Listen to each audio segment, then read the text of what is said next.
It started with screams echoing down a quiet street in Atlanta. Neighbors rushed to their windows as flashing red and blue lights painted the walls of small brick houses.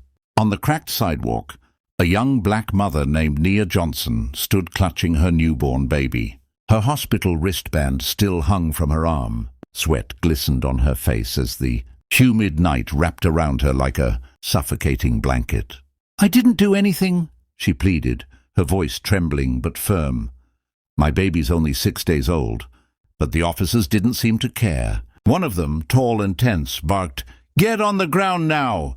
His hand hovered near his holster, and the others fanned out, surrounding her. Nia shook her head slowly. "Please, I just got home from the hospital. I'm not—" The moment she stepped back toward her car to show them her hospital papers, one officer grabbed his radio and snapped, "K9 unit, move in!" Within seconds, 2 German shepherds leapt from a nearby police SUV, growling, snapping, straining against their handlers' grips. Their deep barks echoed off the houses, sending chills through the watching crowd. Someone screamed from a window, "She's holding a baby!" But the officers didn't stop. "Control your dogs!" A man yelled from across the street, phone recording in hand. Nia stood frozen, her instincts warring between protecting her newborn and obeying commands. Her heart pounded as one of the shepherds lunged closer. And that's when it happened. The dog suddenly stopped. Its growl faded into a confused whimper. Its ears perked up.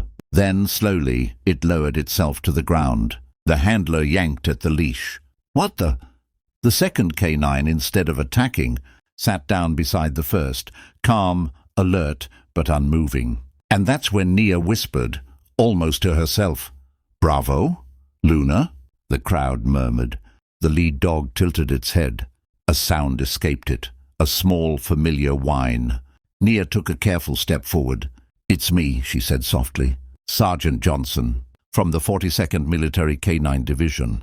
The officers looked at each other in disbelief.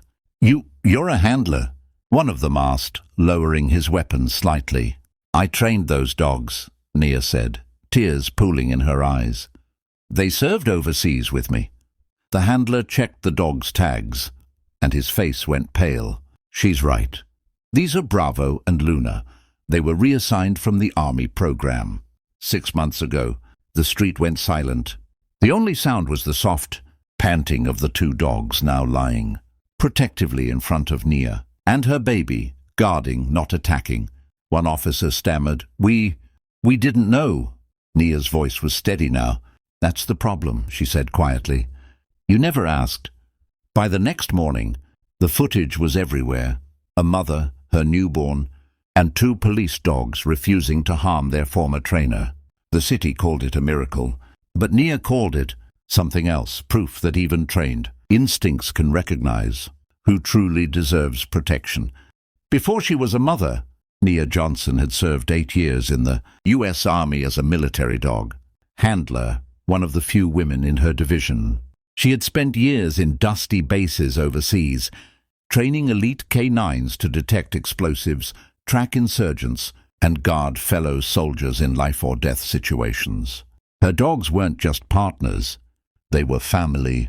She knew how to read every flick of an ear, every shift in their breathing, every silent cue that meant the difference between safety and danger.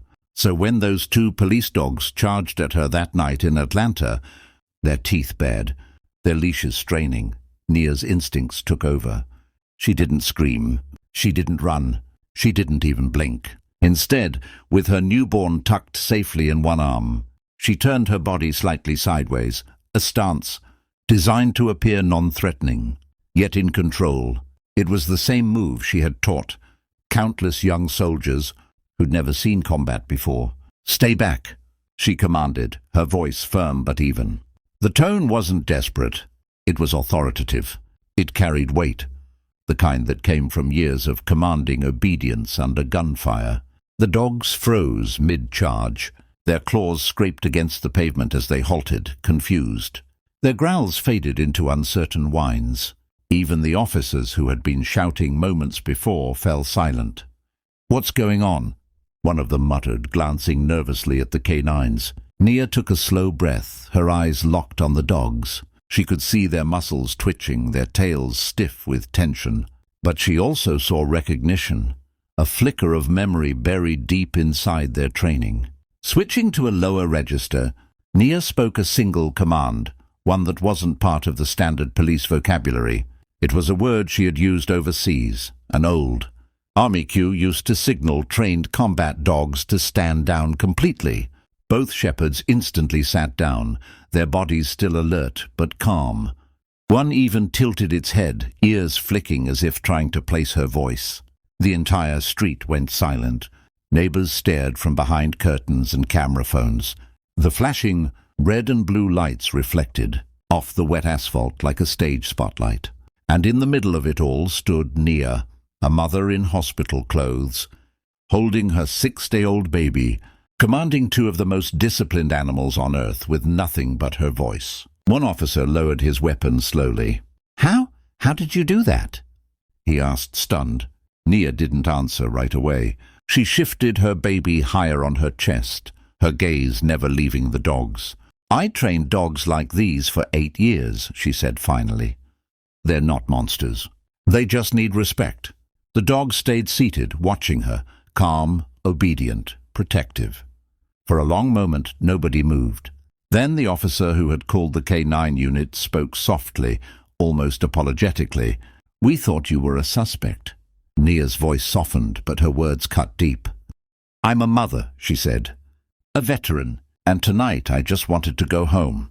That night, the footage of her commanding the police dogs went viral. To some, it was a story about courage. To others, it was proof of something bigger. That true authority doesn't come from power or weapons. It comes from calm, earned respect.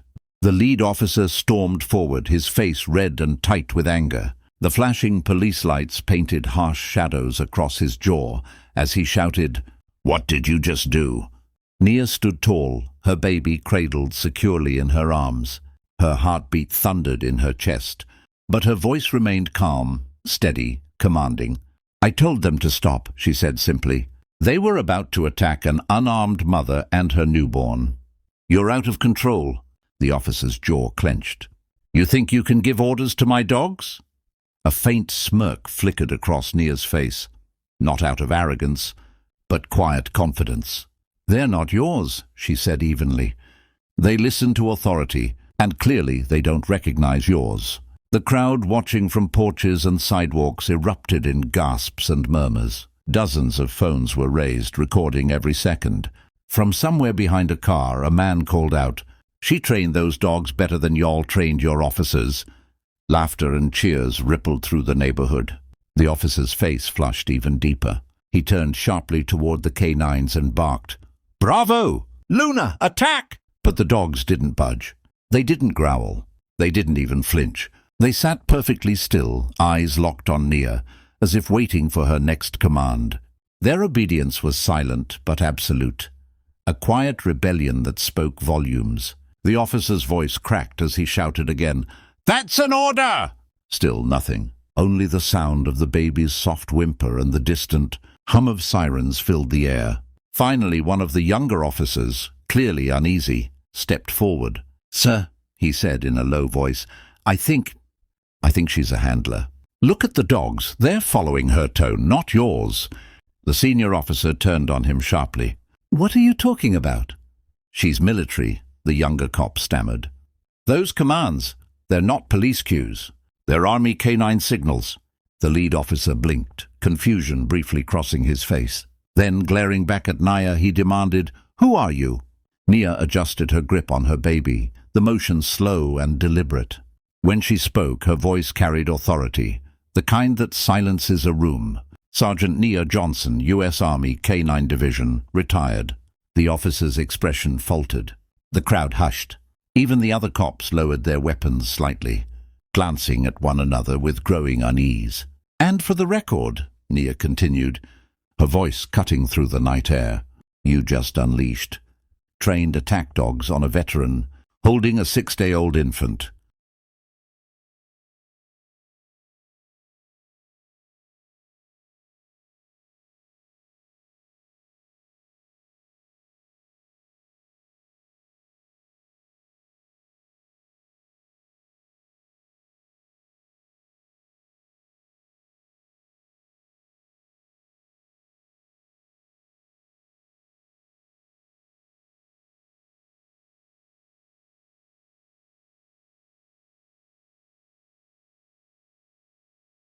The silence that followed was deafening. The only sound was the rhythmic panting of the two German shepherds sitting obediently by her feet, no longer weapons but guardians. One of the officers finally muttered, "Ma'am, we didn't know." "You never asked," Nia replied softly. "That's the problem." The crowd broke into quiet applause, not the wild, cheering kind, but the slow, deliberate clapping of people witnessing truth spoken to power. Under the blinding lights and rolling cameras, Nia stood unshaken, a soldier, a mother, and a reminder that true strength doesn't come from force. It comes from discipline, dignity, and the courage to stand tall, even when surrounded. Within minutes, more police cars screeched onto the street. Sirens wailed briefly before cutting off, leaving behind the echo of tension and flashing lights. Doors slammed, radios crackled, and a heavy silence settled over the crowd that had gathered. A tall woman in a neatly pressed uniform stepped out of one of the cars. She was a police supervisor, a black woman with calm eyes and quiet authority. She took one look at Nia, standing barefoot on the pavement with her baby in her arms and two obedient German shepherds sitting at her feet, and instantly knew something wasn't right. She approached slowly, lowering her voice. "Ma'am, are you all right? What's going on here?" Before Nia could answer, the neighbors spoke up all at once. "She didn't do anything," one man shouted. "They sicked dogs on her, with a baby in her arms." Another woman cried, "She told them to stop and the dogs listened to her." Someone else added. The supervisor's expression hardened. She turned sharply toward the officers who had initiated the chaos. "You unleashed dogs on a woman holding a baby?" The senior officer, red-faced and defensive, mumbled, "We thought she was resisting." "Resisting what?" The supervisor snapped, stepping closer. "Motherhood?" The crowd erupted in murmurs and gasps. Even the younger officers looked down, ashamed. The supervisor took a deep breath and turned back to Nia. "Ma'am," she said softly, "I'm so sorry. This never should have happened." Nia nodded, her baby stirring slightly in her arms. Her voice was calm but filled with purpose. "You want to make this right?" she asked. The supervisor hesitated, then said, "Yes, ma'am. Tell me how." Nia straightened, her eyes steady beneath the glare of the police lights. "Then fix your training. You're not protecting this community if your dogs have more discipline than your officers." For a moment, no one spoke. Then a single pair of hands began to clap from somewhere in the crowd. Another joined in, and another.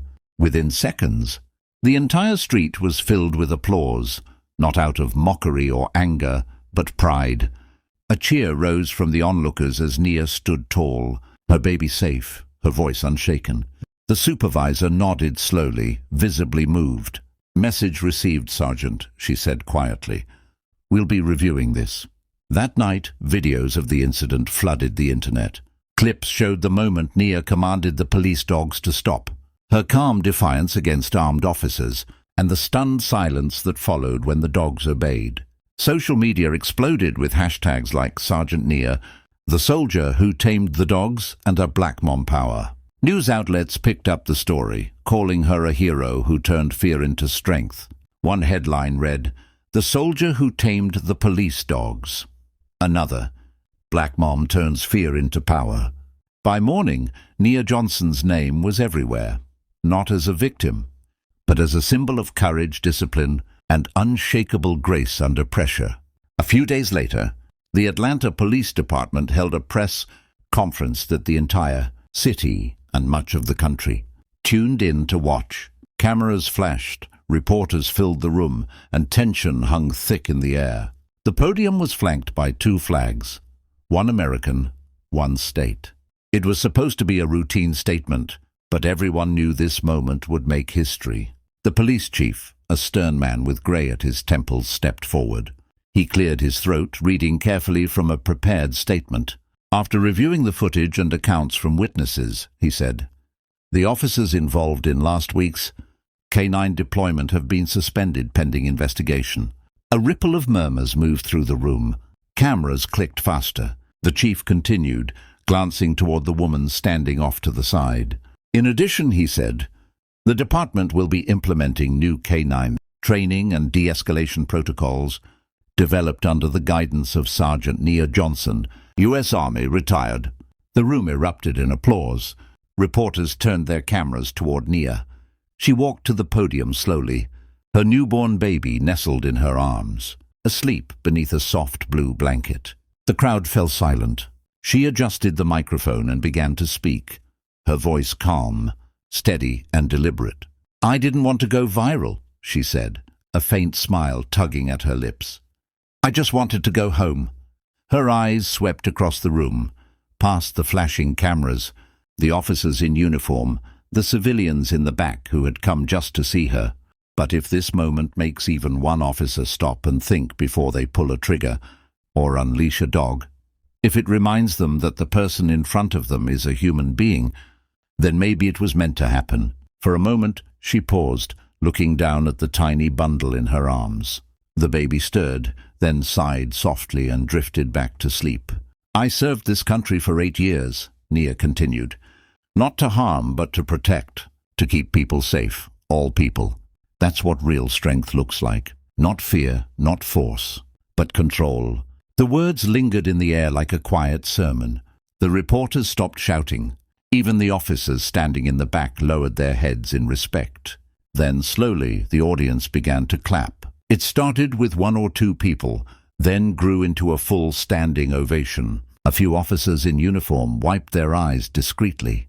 The police chief himself nodded, his expression softening with pride and humility. That night, Nia returned home to a very different street. Quiet, peaceful and warm under the glow of the streetlights. Neighbors who once watched in horror now waved as she walked inside. She laid her baby gently in the crib, brushed a tear from her cheek and whispered, "You made Mama brave again." Outside, the night was calm. The same street that had once echoed, with chaos, now stood as a symbol of something greater: redemption, respect and resilience. Because sometimes the strongest soldier isn't the one in armor or behind a badge. It's the mother who stands her ground, with nothing but courage, love and a sleeping child in her arms.